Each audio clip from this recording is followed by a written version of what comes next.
చేతులు. మీరందరూ నా కోసం ఎదురు చూస్తున్నారు కదా, సావిత్రి మంచి మంచి ముచ్చట్లు చెప్తుందని. గందుకే గింత కూడా ఆలస్యం చేయకుండా జల్దీని వచ్చేసిన. మరి వార్తల్ని షురూ చేద్దామా? సరే, ముందుగా హెడ్లైన్. సర్కార్ పంపుతున్నది సన్న బియ్యం, ఆఫీసర్లతో పెట్టుకోవాలి ఇక కయ్యం. గౌడన్నలకు వచ్చింది కళ్ళు కష్టం, చీప్ లిక్కర్ తో వస్తుందట శానా నష్టం. ఆంధ్రాల కట్టిండ్రు చక్కటి బ్యానర్లు, ఇంతకంటే ఇంకేం కావాలి సార్లు. చిరంజీవి సార్ని కల్వవైన సత్తి. చిరంజీవి సార్ సినిమా కోసానికి అయితే లైన్లో ఇలవారి అంగి కూడా చినిగిపోయింది. మళ్ళీ కొత్త సినిమా వస్తే గుండీలా నూసిపోతుండే ఫొట్టు. మళ్ళీ చిరంజీవి సార్ కోసానికి పెద్ద అనుమానం నేను. సీఎం సార్ మన్మడు ఏం తింటాడో మీకు తెలుసునా? అబ్బో, వాళ్ళకేంది పంచభక్ష పరమాన్నాలు తింటారు. ఇట్లా చిటికేస్తే చికెన్ కూర వస్తుంది, ఆర్డర్ వేస్తే ఆమ్లెట్ ఇట్లా వచ్చేస్తుంది. కడుపు నిండినా తినబుద్దయ్యే సన్నబియ్యం పువ్వనే ఉంటుంది అని అనుకుంటున్నారు కదా. మరి ముంగట్రుండేమో కానీ సన్నబియ్యం పువ్వనే తింటున్నారు. అవి కూడా ఏ సన్నబియ్యం అనుకుంటున్నారు? మన సర్కార్ బల్లలకు పంపుతారు చూడుండ్రి, గా బియ్యమే సీఎం సార్ మన్మడు కూడా తింటున్నాడు. ఏంది నమ్ముతలేరా? అయితే గిజ్ చూడుండ్రి. హైదరాబాద్ లో ఉండే ముఖ్యమంత్రి మనమడు ఏ బియ్యంతో అన్నం తింటున్నాడో గదే సన్న బియ్యంతో ఈ రోజు పేద పిల్లల కడుపులు నింపుతున్న ప్రభుత్వం తెలంగాణ ప్రభుత్వం. కేటీఆర్ సారు మీరేమో గిట్ల చెప్తున్నారు, కానీ ఆడాడ చూడుండ్రి ఏం జరుగుతున్నదో.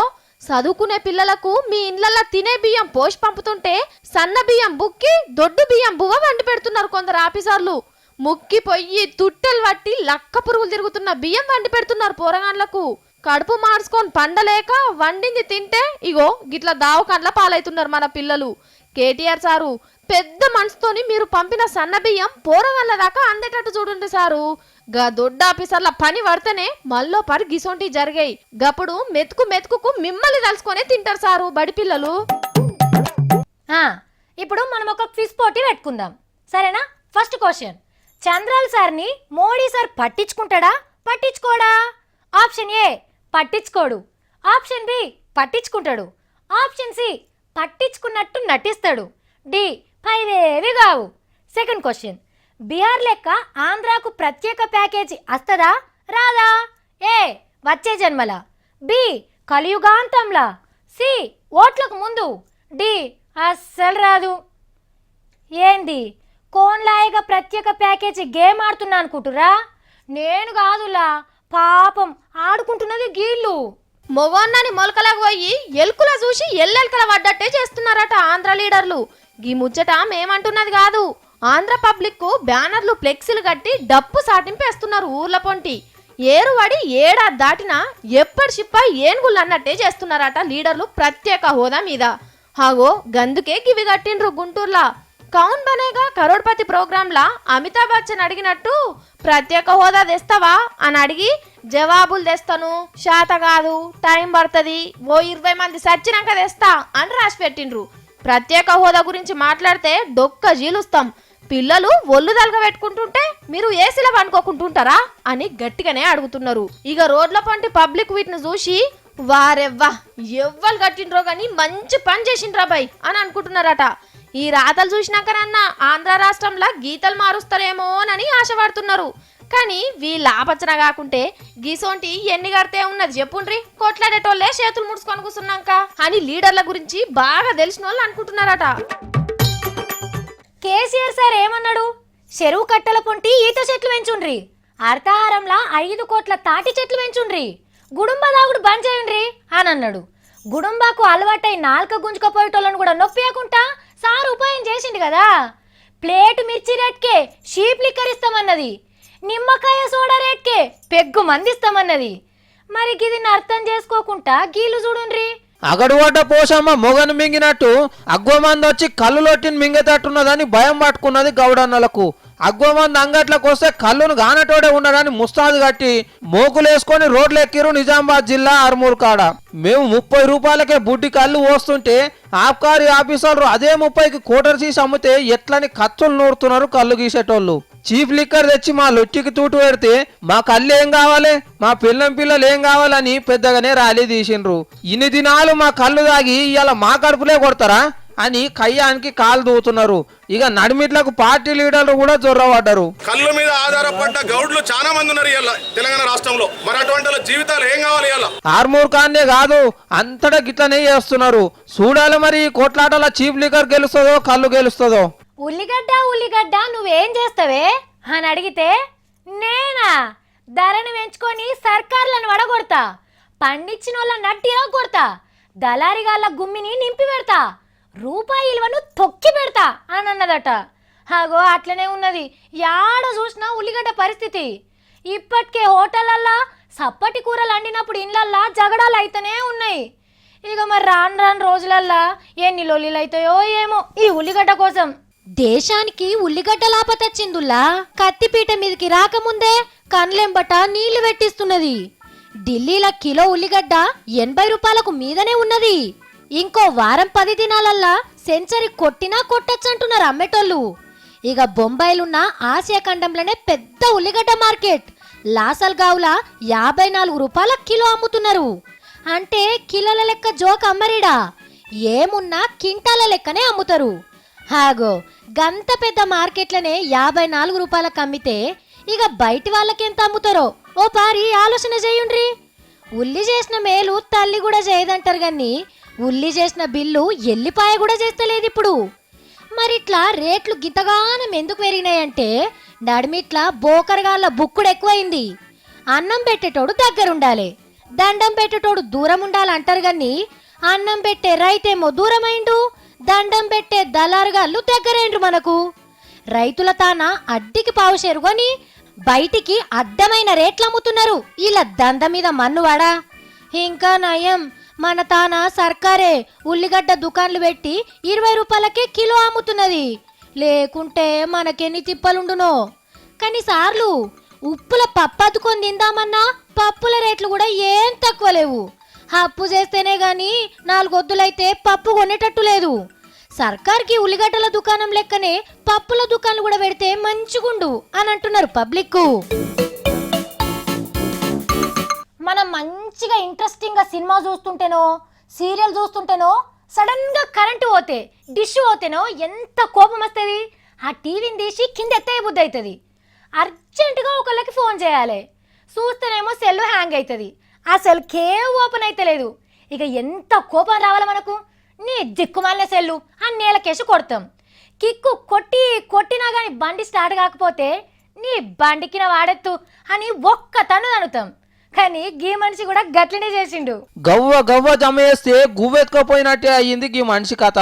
ఆపదికి అక్కడికి వస్తాయని బ్యాంకులో పైసలు దాస్తే అసలు టైంకు తెడ్డు చూపెట్టిన ఏటీఎంలు. ఖమ్మంలో ఫరీద్ అనటైన బిడ్డ పానం బాగలేక దావకాన్లుంటే పైసల కోసం 1 కాదు 2 కాదు 14 ఏటీఎంలు తిరిగిండు. మిషన్లో పైసలు లేవని ఒక దాంట్లో, మిషన్ పనిచేస్తలేదని ఒక దాంట్లో, బిజీగా ఉన్నది ఎంకశిరమ్మని ఇంకో దాంట్లో. గిట్లా గంటల కమానం తిరిగినా ఇండ్లకెళ్ళి బుడ్డ పైస రాలే.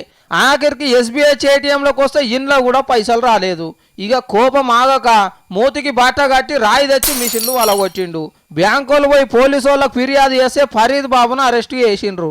వాళ్ళ కూతురికి ఒంట్లో బాగాలేక డబ్బుల కోసం అని చెప్పి 14 ఏటీఎం తిరిగా ఎక్కడ కూడా డబ్బులు రాకపోయేసరికి ఆ ఫ్రస్ట్రేషన్లో ఏటీఎం పలుగొట్టానని. అవు ఏటీఎం మిషన్ వలగొట్టుడు తప్పే, కానీ ఏటీఎం అంటేనే ఎనీ టైం మనీ. 24 గంటలు ఎప్పుడంటే అప్పుడు వచ్చి తీసుకోవచ్చు. అసొంటిది 14 ఏటీఎంలు తిరిగినా ఇండ్లకెళ్ళి పైసలు రాకుంటే తప్పవోల్దే బ్యాంకుల ఆఫీసర్లు. ఓ దిక్కు బిడ్డే దావకాన్లు ఉన్నది, మందులకు మంచి చెడ్డలకు పైసలు తీసుకుందామంటే రావు. గప్పుడు ఏటీఎం మిషన్లు వలగొట్టకుంటే ఏం చేస్తారు ఎవరైనా? మేం దాచుకున్న పైసలు మేం తీసుకుంటేందుకు కూడా గిన్ని తిప్పలా? నెలలో 5 మాటలకు మించి తీసుకుంటే 20 రూపాయలు ట్యాక్స్ తీసుకుంటున్నారు కానీ 24 గంటలు పైసలు ఎందుకో రావు మిషన్లకెళ్ళి. పైసా మీద ఉన్న శ్రద్ధ పనులెందుకు చూపెట్టారు? మీరు చేసిన తప్పులకు తట్టుకోలేక ఫరీద్ బాబు మిషన్ అలగొట్టిండు. కాబట్టి ఆయన మీద పెట్టిన కేసును కొట్టేపిచ్చి ఆయనకే మీరు జుర్మానా కట్టాలి అని అంటున్నారు ఏటీఎం మిషన్లతోని గిసొంటి బాధలు పడ్డోళ్ళు.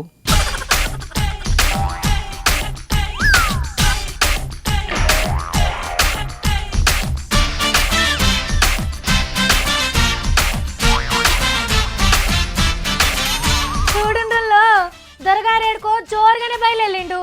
తమ్మి సత్తి సావిత్రక్క నేను చిరంజీవి సార్ వాళ్ళ పుట్టినరోజు ఫంక్షన్ పోతున్నా. ఇగో సార్ కోసానికి అఫ్ఫాలు సర్వఫీని తీసుకుపోతున్నాక. తమ్మి పెద్ద పెద్ద సెలబ్రిటీలు వచ్చే పాట అది, పత్రికలేందే లోపలికి రానియరు. అక్క నాకు చిరంజీవి సారు పత్రిక ఇయ్యలేరు, లోపలికి రానియరా? ఇక రానియరు తమ్మి. నువ్వేమన్నా ఆంధ్రాలో పుట్టినవా? నీదేమన్నా కాంగ్రెస్ పాట? ఆఖరికి చిరంజీవి సారోళ్ళ మనిషి కూడా కాకపోతివి. సారోళ్ళ మనుషులు ఏరే ఉంటారు అక్క. ఎవరి మనుషులు వాళ్ళకే ఉంటారు తమ్మి, వాళ్ళని వాళ్ళే చూసుకుంటారు. నీ ఆసుంటోళ్ళని ఎవరు కాంటారు? నేను చిన్నగా ఉన్నప్పుడు సంధి చిరంజీవి సార్కు ఎంత పెద్ద అనుమానం ఉన్నాక చిరంజీవి సార్ సినిమా కోసానికి అయితే లైన్లో ఇలవారి అంగి కూడా చినిగిపోయింది. మళ్ళీ కొత్త సినిమా వస్తే గుండీలా నూసిపోతుండే ఫొట్టు. నీ అసంటి దడకన్లు సార్కు తోక 90 ఉన్నాయి. తోక మట్ట నువ్వు ఒక్కనే ఉన్నావు అనుకుంటున్నావా? అక్క మళ్ళా పాటల క్యాసెట్ల ఫంక్షన్ల స్టేజీ మీద ఇలవాడి నా దేవుళ్ళు, నా మనసులు, నా ఇంటోళ్ళు అంటానంటే నేను ఆ మాటలకైతే సఫర్లు కూడా కొట్టినాక ఇగో సీటీలు కూడా కొట్టినాక కావాలంటే ఇది ఇంకా అద్దుతమ్మి. ఆడికి పోతే నిన్ను కొడతారు, అవతలికి నూకేస్తారు. నువ్వేమన్నా సూటు బూట్ వేసుకున్నావా? సత్తిగాడ అంటే చిరంజీవి సార్ కెరకాయ ఉంటది, నన్ను లోపలికి రానిస్తారు.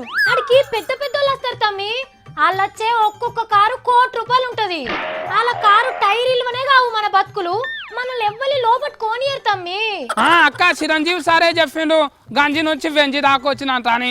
మళ్ళీ గంజోలను బెంజి లేక చూసుకోరా? రాజకీయాలంటే తెల్ల డ్రెస్ వేసుకుంటాడు కదా, గందుకే చూసుకుంటా అన్నాడు. ఇలా సూటు బూట్ వేస్తాడు కదా తమ్మి, చూసుకోరు. నువ్వు రా తమ్మి, పోవద్దాడికి. అక్క నాకు చిరంజీవి సార్ లెక్క డాన్స్ కూడా చేయొస్తుంది. చేయన్నా కుక్కల కుందనాల బొమ్మ నీతోని పని ఉందమ్మా, మా ఇంట్లో జరంత పని చేసి పొమ్మా. అమ్మో అఫ్ఫాలు కుక్కలు ఎత్తుకపోగల ఆయనత. అరే వీరయ్య శంకరయ్య రెడ్డి మూల్కనే కదా అంత వీకేస్తే నీ కుట్కెల కొరికి సంపుతా. తప్పు నారిక్కున్నది కాబట్టి నెత్తి నాలకేసుకొని పోతున్నా, లేకుతేనా ఇది ఉన్న వాళ్ళు అందరు నెత్తులు కొరిగిపోతుంది.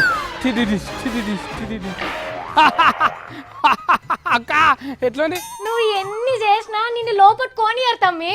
అక్క ఇగో లోపటనంట చిరంజీవి సార్ దోశ వేస్తున్నారంట, నీకోసానికి ఇంత పట్టుకో చూకో. చిరంజీవి దోశ ఏంటి తమ్మి, నీకు నేనే సత్తి దోశ వేసిస్తారా? అయ్యో సత్తి దోశ ఎట్లేస్తావక్క?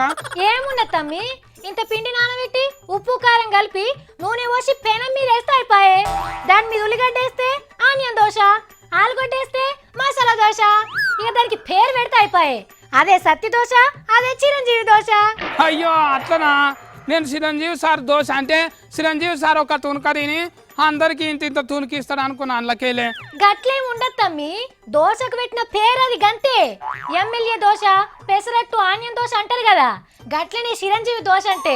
అక్క మళ్ళీ ఊనియన్ దోశలనేమో ఉల్లిగడ్డ ఉంటది, మళ్ళీ పెసరట్టులనేమో పెసరబాఫు ఉంటది, ఆలు దోశలు ఆలుగడ్డ ఉంటది. మళ్ళీ చిరంజీవి దోశల చిరంజీవి సార్ ఉండడా?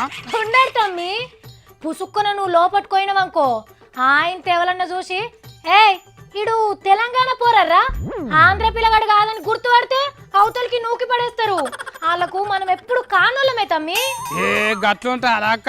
చిరంజీవి సార్ నువ్వు ఆంధ్ర తెలంగాణ అంటాను చూసినామా, మన హీరో అంటాను చూడలేమా అక్క? మనం మంచిగానే చూసినాం తమ్మి, ఆ గురత్వం ఆయనకు లేదు కదా. అది యాద పెట్టుకొని ఉంటే ఇలా నియాసుంటి ఫ్యాన్స్ ని పిలిచినోడు వాళ్ళని పిలుచుకొని పండగ చేసుకునేటోడు కాదు. ఇప్పటికైనా జర అర్థం చేసుకో తమ్మి. ఏ చిరంజీవి సారా అంటే ఏంటిదో అనుకున్నాక ఒకరిని ఒక లేక ఇంకొకరిని ఒక లేక చూస్తారా అనుకోలేదు. ఏంటిదో ఏమో ఉన్నోళ్ళను ఏరే లేక లేనోళ్ళను ఏమో ఏరే లేక నాకేం మంచిగా లేదు. పో చూసిండ్రు కదా మా సత్తి చిరంజీవి సార్ బర్త్డే నాడు ఏం చేసిండో. సర్కార్ పంపుతున్నది సన్న బియ్యం, ఆఫీసర్లతో పెట్టుకోవాలి ఇక కయ్యం. గౌడన్నలకు వచ్చింది కళ్ళు కష్టం, చీప్ లిక్కర్ తో వస్తుందట శానా నష్టం. ఆంధ్రాల కట్టిండ్రు చక్కటి బ్యానర్లు, ఇంతకంటే ఇంకేం కావాలి సార్లు.